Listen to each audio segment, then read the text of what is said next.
우리 주님 안에서 행복한 삶이 되기를 주님의 이름으로 축복합니다. 벌써 또 1월 8일입니다. 또 1월 달에 설 명절도 있고 그러는데 시간이 참 빨리 가는 것 같습니다. 그런데 이제 유대인들의 어떤 유대력에 의하면 유대인들의 어떤 그 명절이 1월 14일이 우리가 잘 아는 유대인의 명절인데, 그 명절이 유월절 명절입니다. 우리 달력으로 하면은 보통 한 4월 달쯤 되는데, 유대인들이 쓰는 그 종교 달력은 1월 14일이 유대인들의 큰 명절인 유월절인 것이죠. 그리고 안식 후 첫날, 그러니까 6월절이 지난 6월절 다음 날이 이제 안식일이고, 안식 후 첫날 이스라엘 백성들이 하나님 앞에 이 그 추수를 하게 되는데, 먼저 그들이 이제 그 보리, 곡식의 첫 단을 이른 새벽에 제사장 앞에 가져오면, 곡식의 그 첫 단을 하나님 앞에 드림으로써 유대인들의 그 추수가 시작이 되어집니다. 그것이 이제 초실절 열매, 첫 열매로 성경에는 그렇게 묘사가 되어져 있습니다.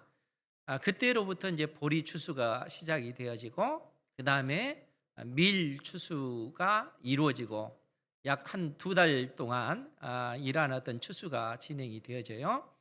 그리고 나서 이제 이 보리와 밀 추수가 끝나면 이 과일 추수 있죠. 무화과 나무와 또 석류나무, 올리브 그 기름, 그리고 또 이스라엘 사람들에게 특산품인 포도주, 포도 열매를 수확하는 그 절기를 갖습니다. 그러니까 약 6개월 동안 이러한 어떤 그 수확기를 가지게 돼요. 그래서 유대력으로 7월 15일은 유대인들에게 있어서 또 큰 명절인데, 그 절기가 바로 이제 수장절, 초막절 그 절기입니다. 그러니까 초실절 이 첫 열매를 하나님 앞에 딱 드림으로써 추수가 시작이 되고, 약 6개월 동안 보리와 밀 그리고 이제 과일까지 추수가 딱 끝나면 이제 수장절 이 초막절 절기에 그 절기를 하나님 앞에 드림으로 모든 추수가 끝났음을 그렇게 하나님 앞에 고백을 하는 것이죠. 이스라엘 백성들에게 있어서 추수기가 대략 6개월 정도 그렇게 진행이 되어집니다. 그리고 그 첫 시작이 하나님 앞에 이 곡식의 첫 단을 드림으로써 추수가 시작이 되어지는 것이죠. 왜 이런 얘기를 한가 하면, 골로새서 2장 말씀에 보면 바울 사도가 우리에게 가르쳐 주신 말씀이 있습니다. 그것이 뭐냐면, 절기나 초하루 또 안식일 이러한 것들로 인해서 너희들이 비판받지 않도록 해라 라고 얘기를 합니다. 그러면서 이것들은 이 절기들은 장래일의 그림자이니 몸은 그리스도의 것이니라, 이렇게 언급을 하고 있습니다. 즉 무슨 얘기냐면, 이 절기라고 하는 것은 실체가 아니고 그림자라는 거예요. 그리고 이 절기가 근본적으로 가리키는 것은 우리 주 예수 그리스도에게 속한 것이다 라는 그런 의미예요. 즉 하나님께서는 택한 백성 이스라엘, 오늘 우리에게 하나님의 그 계시의 말씀을 보다 분명하고 우리가 잘 이해할 수 있는 그러한 방식을 사용해서 계시의 말씀을 우리에게 내려주고 있다는 거예요. 그러면 여러분, 이 첫 열매, 이 첫 열매가 의미하는 바가 무엇일까요? 오늘 우리가 본문 18절 말씀에 보면, 그가 그 피조물 중에 우리로 한 첫 열매가 되게 하시려고, 이렇게 언급을 하고 있어요.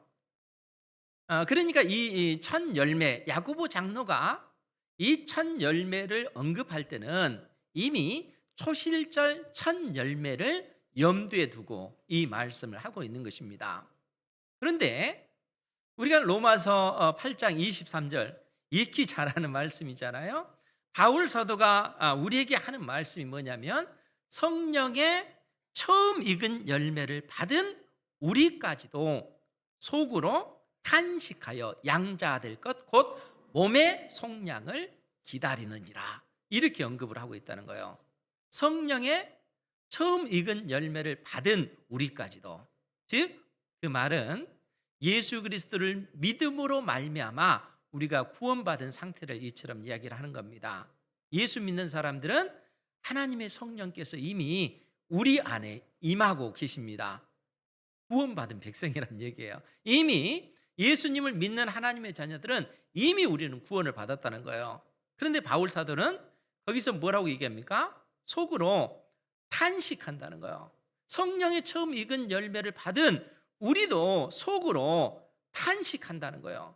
그 얘기는 뭐겠습니까? 고통스럽다는 얘기죠. 힘들다는 그런 얘기입니다. 그러면 여러분, 왜 우리가 힘들까요? 왜 구원받은 우리가 힘들겠어요? 우리가 받은 이 구원은 완전한 그 구원입니다. 동시에 완전한 구원을 기다리고 있어요. 왜냐하면 우리가 왜 완전한 그 구원을 받았는가 하면 하나님께서 우리에게 베푸신 그 구원은 결코 변하지 않기 때문에 그렇습니다. 예수님 믿고 구원받은 자녀들은 반드시 구원의 그 열매로 맺혀질 수밖에 없어요. 그래서 완전한 구원이라 하는 것이죠. 그런데 우리가 완전한 구원을 기다려야 돼요. 왜 그렇습니까? 예수 믿고 우리의 영혼은 구원을 받았지만 아직 우리의 몸, 이 육체는 구원을 기다리고 있기 때문에 그렇습니다. 몸의 구원이라고 하는 것은 이 세상 역사 끝에 우리 주님께서 재림하실 때 우리는 이 썩어질 몸이 아니라 부활의 몸, 영원히 썩지 아니하는 몸을 입게 되어지는 겁니다. 그러니까 여러분 생각해 보세요. 사람이라고 하는 것은 우리의 영혼과 육체가 있어야 되잖아요. 영혼만 구원받으면 사람이 아닙니다. 우리의 영혼과 육체가 구원을 받아야 돼요. 그러니까 오늘날 우리가 예수 그리스도를 믿음으로 말미암아 구원을 받았지만 우리는 여전히 구원받기를 기다리고 있다는 거예요. 주님께서 재림하시면 우리는 구원을 받게 되어질 것이기 때문에 그렇다는 거예요. 그러면 그때까지는 어떻게 해야 되겠어요? 그 기간 동안 우리는 믿음으로 인내하며 견디어내며 하나님의 약속이 속히 이루어지기를 우리는 기다려야 된다는 거예요. 야고보 장로가 그래서 우리에게 그 진리를 말씀해주고 있는 것입니다. 그래서 여러분 우리가 지난번에 봤지만 야고보서 1장 2절 이하에 그 내용이 그래서 그 이야기잖아요. 내 형제들아 너희가 여러 가지 시험을 당하거든 온전히 기쁘게 여겨라. 왜냐하면 하나님께서 우리에게 베푸신 이 구원은 결국에는 반드시 이루어질 것이기 때문에 너희 앞에 놓인 그 시련이라든가 어려움이라고 하는 것이 너희를 무너뜨리지 못한다는 거예요. 하나님의 은혜가 우리에게 늘 있기 때문에 그래서 온전히 기쁘게 여기라. 그러면서 뭐라고 얘기합니까? 3절에 이는 너희 믿음의 시련이 인내를 만들어내는 줄 너희가 알미라. 그냥 시련이 아니라는 거예요. 믿음으로 우리가 극복해 나가야 될 그 시련이라는 거예요. 우리가 육신적으로 연약하고 또 이 땅에서 사는 그 삶 자체가 힘들지만 그것으로 인해서 우리는 절망하고 무너질 수 있는 존재가 아니라는 거예요. 하나님의 그 권능의 팔이 우리를 붙잡고 있기 때문에 그래서 우리는 그 약속의 말씀을 의지하여 믿음으로 그 시련을 극복해 나가야 된다는 거예요. 인내해 나가야 된다는 것이죠. 견뎌내라는 얘기입니다. 그래서 4절 말씀에 인내를 온전히 이루라. 그 이유는 너희로 온전하고 구비하여 조금도 부족함이 없게 하려 하기 때문에 그렇다는 거예요. 인내를 통해서 결국 무엇이 드러나겠어요? 우리의 믿음이 드러난다는 거예요. 그러니까 믿음이라고 하는 것은 결국 우리의 행동을 통해서 온전해지는 것입니다.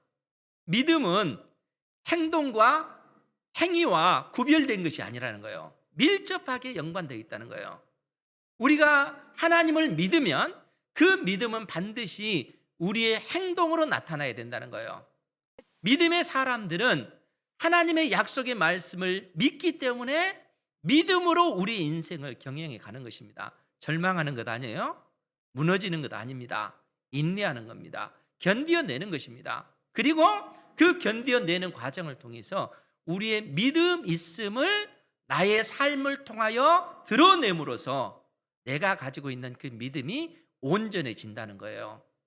야고보 장로가 이 진리를 우리에게 가르쳐 주고 있습니다. 이러한 믿음의 삶을 사는 여러분들 되시기 바랍니다. 그러면서 오늘 본문에 또 중요한 말씀을 주시는데 12절 말씀이죠. 시험을 참는 자는 복이 있나니. 시험을 참는 자, 왜 시험을 참는 자가 복이 있는가? 그 이유는 시련을 견뎌낸 자가 주께서 자기를 사랑하는 자들에게 약속하신 생명의 면류관을 얻을 것이기 때문이라. 이렇게 말씀하고 있습니다. 여러분, 시험을 참는다. 시험이라고 하는 것, 이 시험을 통해서 결국 믿음의 사람들은 무엇을 드러내는가? 하나님께서 우리 인생 앞에 어떤 그 어려움을 두시면은 우리는 나의 믿음 있음을 그 어려운 과정을 통해서, 그 어려운 문제를 통해서 나의 믿음 있음을 드러낸다는 거예요. 그러니까 시험이라고 하는 것은 결국 내가 가지고 있는 믿음이 진짜인가 가짜인가 드러나는 그러한 어떤 그 하나의 그 관문이라는 거예요. 그렇기 때문에 믿음의 사람들은 시험을 오히려 견뎌내고 그 시험을 참고 인내함으로써 하나님으로부터 복 있는 자라 그렇게 인정을 받게 되어질 거라 하는 거예요. 왜냐하면 이는 시련을 견뎌낸 자, 즉 내가 가지고 있는 이 믿음을 통해서 이 믿음이 진짜라는 것을 나의 행동을 통해서 인내하고 견뎌내는 그러한 삶을 통해서 나의 믿음이 온전해지기 때문에 그렇다는 거예요. 그래서 야고보 장로가 이러한 시련을 견뎌낸 자가 주께서 자기를 사랑하는 자들에게 약속하신 생명의 면류관을 얻을 것이기 때문이라 이렇게 말씀해 주고 있다는 거예요. 내가 가지고 있는 그 믿음이 진짜라는 것이 역사의 끝에 명확하게 드러나잖아요. 그러니까 그때는 하나님께서 그러한 그 믿음을 기뻐 받으시고 우리에게 약속하신 생명의 면류관을 주신다는 겁니다. 그런데 여러분, 이제 면류관이라고 하는 것이 무엇일까? 이 면류관이라고 하는 것은 이 월계관 있잖아요. 옛날 이 올림픽 때 그 운동 경기에서 마라톤에서 승리한 사람이 그 월계수 잎으로 만든 월계관을 쓰잖아요. 그것을 의미합니다. 그러니까 이 면류관이라고 하는 것은 승리자가 차지할 수 있는 그 관이에요. 승리한 사람만이 쓸 수 있는 그 관이 이 면류관이라는 겁니다. 야고보 장로는 의도적으로 그 얘기를 해요. 그러면서 그 면류관은 생명의 면류관이다 이렇게 언급합니다. 왜 생명의 면류관이겠습니까? 이 생명이라고 하는 것은 영원한 생명을 얘기하는 거예요. 그러니까 면류관이라고 하는 이 말 자체가 영원한 생명을 상징하고 있다는 거예요. 그러니까 생명이라고 하는 건 보여지지 않잖아요. 면류관은 뚜렷하게 보이시잖아요. 그러니까 그것을 보다 구체적으로 생명의 면류관으로 언급하면서 우리의 어떤 영원한 생명을 지금 말씀해 주고 있다는 거예요. 그러니까 내가 가지고 있는 그 믿음이 진짜인지 가짜인지 결국 무엇을 통해서 드러나는가? 나의 삶을 통해서 드러난다는 거예요. 여러분, 우리가 살고 있는 이 세상의 그 삶이 얼마나 어렵습니까? 그렇지 않습니까? 지금 뭐 이 지구촌 곳곳에 전쟁이 일어나고 또 기근과 수많은 자연재해 또 전염병으로 인해서 굉장히 고통스럽고 잘 사는 우리나라도 물가가 막 상승하고 금리가 올라가니까 이로 인해서 서민들의 그 삶이 쉽지 않잖아요. 굉장히 고통스럽잖아요. 그러니까 이러한 어떤 그 어려운 상황에 직면해 있을 때 우리는 좌절하기 쉽고 낙심하기 쉽습니다. 그런데 하나님께서는 뭐라고 얘기합니까? 그런 가운데서도 하나님께서는 택한 백성들을 권능의 팔로 붙잡고 계시다는 거예요. 하나님께서 우리를 붙들고 계시다는 겁니다. 그러니까 우리는 낙심할 수 없는 존재라는 것이죠. 그래서 우리의 인생에 그러한 어려움이 있다 할지라도 살아계신 하나님을 의지하여 믿음으로 우리의 인생을 견뎌나가고 하나님의 도우심을 구하고 하나님의 인도하심을 바라면서 믿음의 삶을 살아가는 것입니다. 우리 믿음이 있음을 우리의 삶을 통해서 증거하는 거예요. 하나님께서는 그러한 우리의 그 삶을 결국에는 받으실 것이고, 결국에는 그러한 우리의 인생을 높이셔서 생명의 면류관을 얻게끔 해 주시겠다는 겁니다. 야고보 장로가 이 진리를 우리에게 일깨워 주셔요. 그러면서 우리에게 뭐라고 얘기하십니까? 13절 말씀을 보면, 사람이 시험을 받을 때에, 사람이 어려운 일들을 당할 때에 내가 하나님께 시험을 받는다 하지 말지니 하나님은 악에게 시험을 받지도 아니하시고 친히 아무도 시험하지 아니하시느니라. 그러니까 우리가 이 땅에서 살아가면서 하나님께서 왜 나를 이처럼 힘들게 해? 이런 얘기를 하지 말라는 거예요. 왜냐하면 하나님께서는 우리를 시험하시는 분이 아니시기 때문에 그렇다는 겁니다. 하나님께서는 우리를 넘어지게 하기 위해서 우리를 유혹하시는 그런 분이 아니시라는 거예요. 왜냐하면 우리 하나님은 악에게 시험을 받지도 아니하시고 친히 아무도 시험하지 않는 분이시기 때문에 그렇다는 거예요. 그러면은 우리가 인생의 그 여러 가지 어려운 문제로 인해서 넘어지는, 또 시험을 당하는 그 이유가 뭐겠어요? 그것은 결국 하나님께 있는 것이 아니라 우리 자신에게 있다는 얘기입니다. 그래서 야고보 장로는 14절에, 우리 같이 보죠. 14절 시작. 오직 각 사람이 시험을 받는 것은 자기 욕심에 끌려 미혹됨이니. 아멘. 오직 각 사람이 시험을 받는 것은 결국 자기 욕심 때문에, 자기 욕심에 미혹되기 때문에 그렇다는 거예요.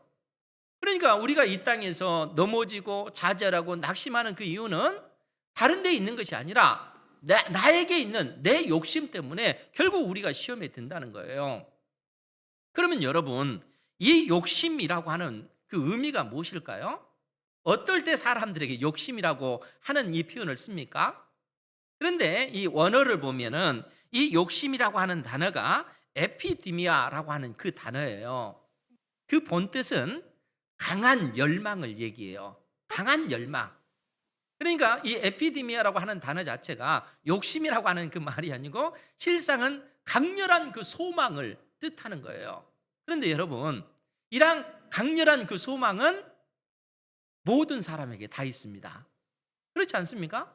여러분 모두에게 이러한 어떤 이 강렬한 열망은 다 있다는 거예요. 왜냐하면 하나님께서 우리 인생을 이 땅에 내실 때 근본적으로 사람 속에 그러한 열망을 주셨기 때문에 그렇습니다.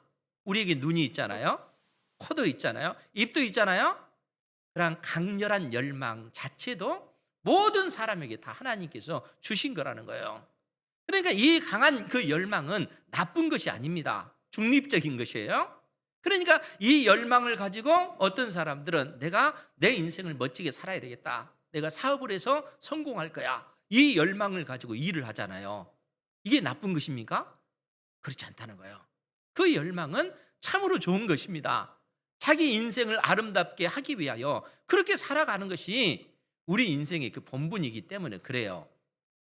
학생들 같은 경우는 어때요? 내가 열심히 공부해서 전교에서 1등 해야지, 이런 열망을 가지고 열심히 공부합니다. 이게 나쁜 걸까요? 좋은 거잖아요. 이러한 열정이 있어야 되잖아요. 하나님께서 모든 인생들에게 그러한 열망을 다 주신 것입니다. 그러니까 하나님께서 우리 각자에게 주신 그 재능과 그 능력에 따라서 삶의 영역에서 그러한 열망을 가지고 우리 인생을 경영해 가는 것이죠. 이것 자체가 악한 것이 아니라는 거예요. 선한 것이라는 거예요. 오히려 좋은 것이라는 얘기입니다. 그런데 왜 각 사람이 시험을 받는 것은 자기 욕심 때문에 그렇다, 이렇게 얘기를 할까요? 여러분, 이 에피디미아라고 하는 이 단어를 성경에서는 욕심이라고도 번역을 했고, 소욕이라고도 번역을 했고, 또 정욕이라고 하는 단어로도 번역을 했습니다. 우리가 잘 아는, 그래서 로마서 1장 말씀에 그 부분 다시 찾아보겠습니다. 로마서 1장 24절 말씀인데 우리 같이 한번 보죠. 로마서 1장 24절 말씀입니다. 시작. 그러므로 하나님께서 다시 240페이지, 신약성경 240페이지, 로마서 1장 24절 시작. 그러므로 하나님께서 그들을 마음의 정욕대로 더러움에 내버려 두사 그들의 몸을 서로 욕되게 하게 하셨으니 아멘. 여기서 마음의 정욕 할 때 이 정욕이라고 하는 단어가 에피디미아라고 하는 단어예요. 마음에 강한 그 충동, 그 열망, 그것을 뜻하고 있다는 거예요. 그러면 여러분, 지금 이 말씀의 의미가 어떤 의미입니까?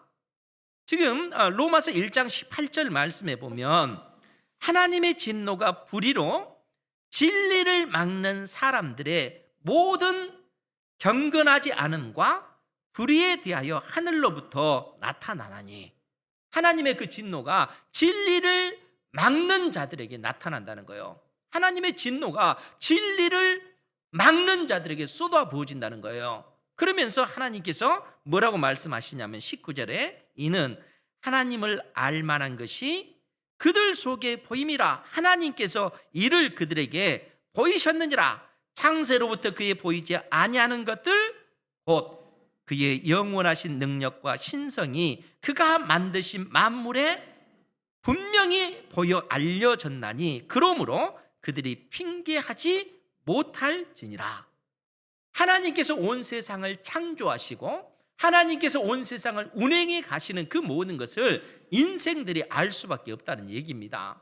그러면서 뭐라고 얘기를 합니까? 21절에 하나님을 알되 하나님을 영화롭게도 아니하며 감사하지도 아니하고 오히려 그 생각이 허망하여지며 미련한 마음이 어두워졌나니 스스로 지혜 있다 하나 어리석게 되어버렸다는 거예요.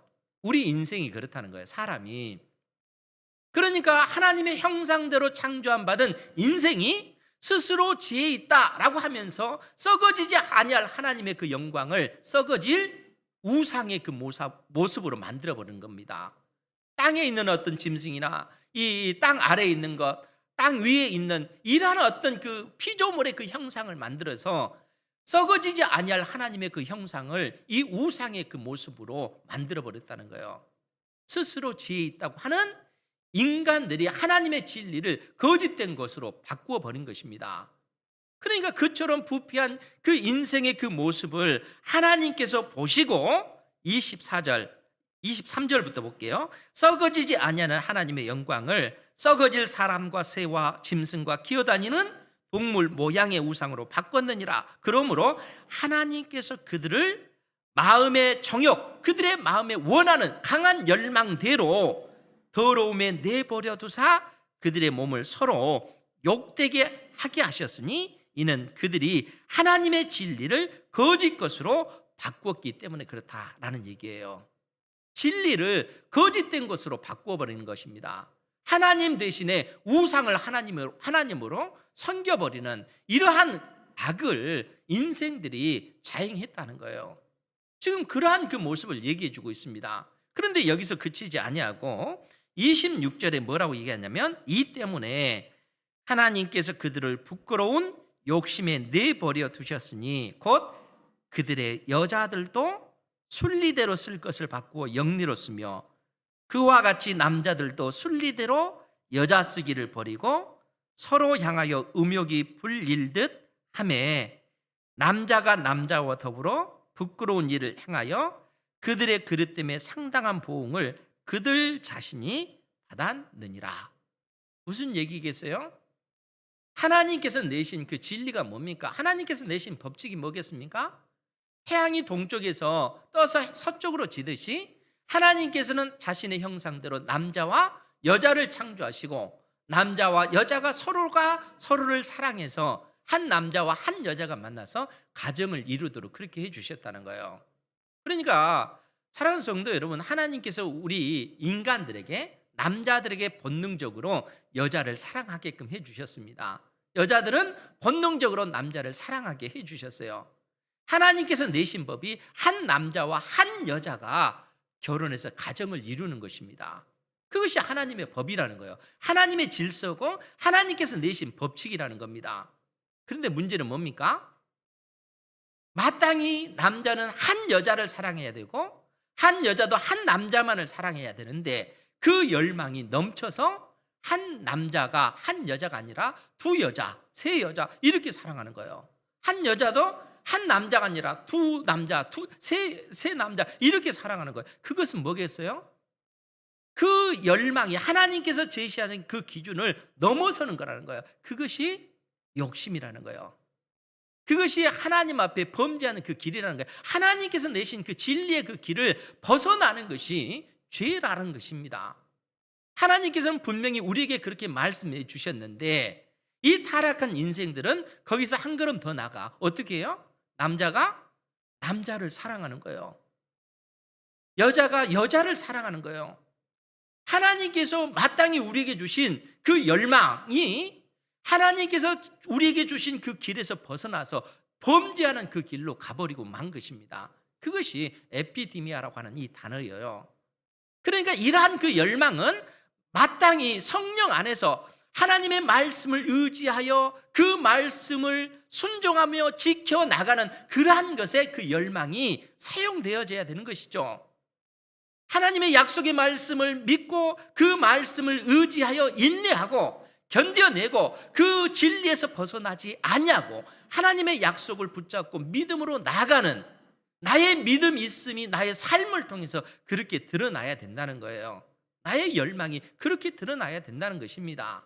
그런데 문제는 이 세상에 속한 자들은 어떻게 돼요? 오직 각 사람이 시험을 받은 것은 자기 욕심에 끌려 미혹되기 때문에 그렇다는 거예요. 하나님께서 내신 그 기준을, 그 법칙을 그들은 벗어나는 겁니다.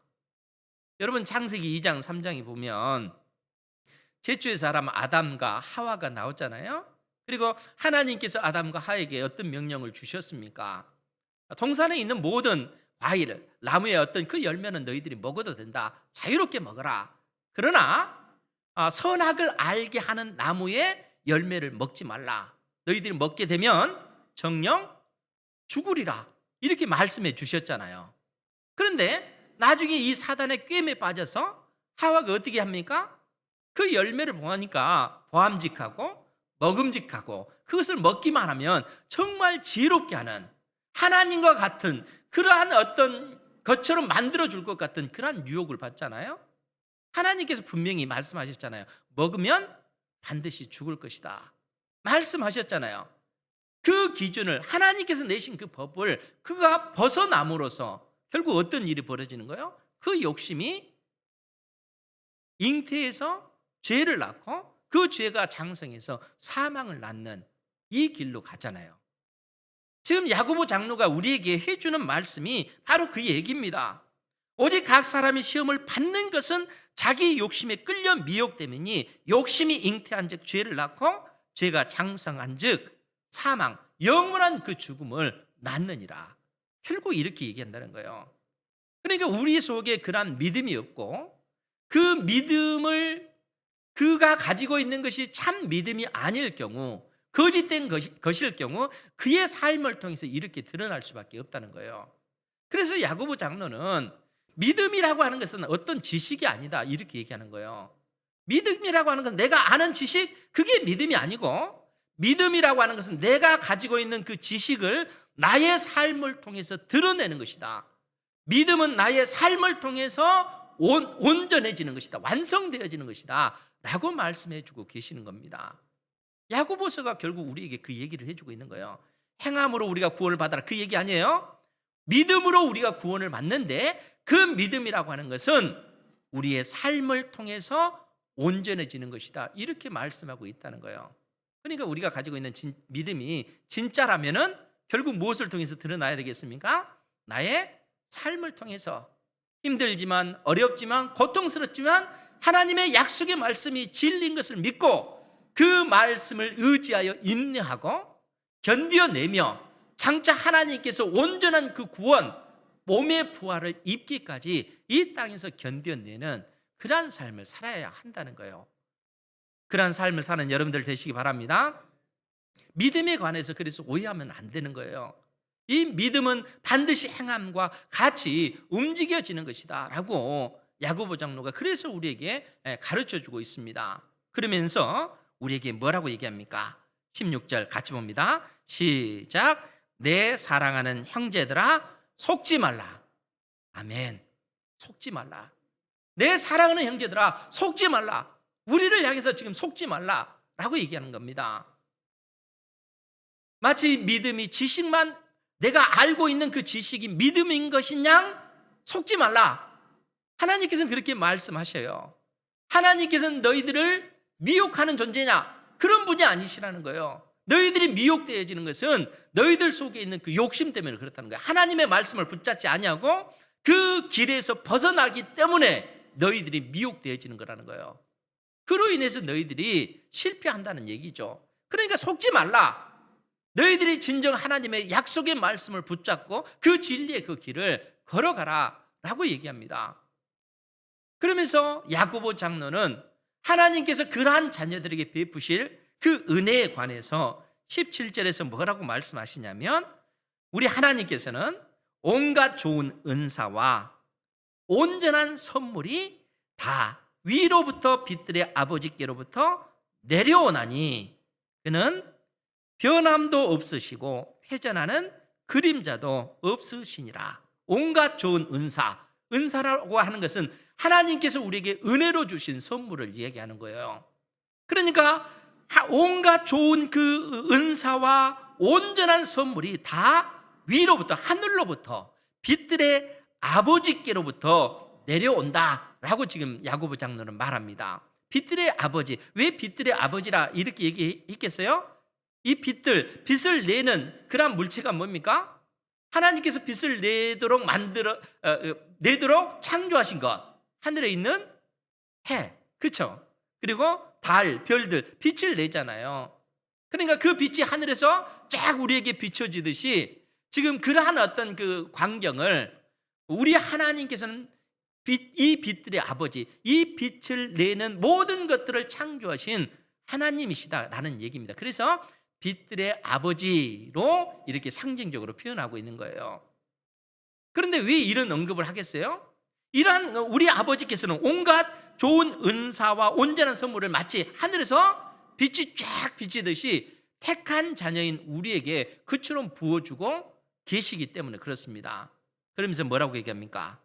이 빛들의 아버지께로부터 내려오나니 그는, 우리 아버지 하나님은 변함도 없으시고 회전하는 그림자도 없으시니라. 회전하는 그림자.